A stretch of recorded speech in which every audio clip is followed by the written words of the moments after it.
స్వర్గంలో అన్నీ ఉన్నాయి కానీ చావు లేదు.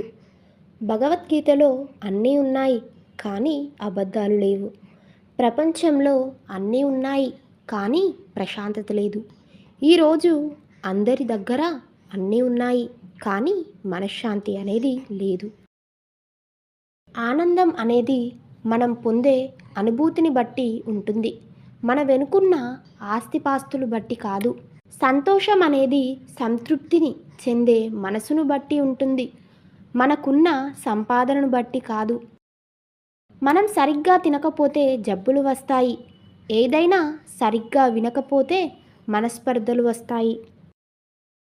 జీవితంలో కొన్ని బంధాలు అంతే, మనల్ని బాగా ప్రేమిస్తున్నట్లు అనిపిస్తాయి కానీ వారికి కావలసిన వాళ్ళు దొరికినప్పుడు మనల్ని వదిలి వెళ్ళిపోతారు.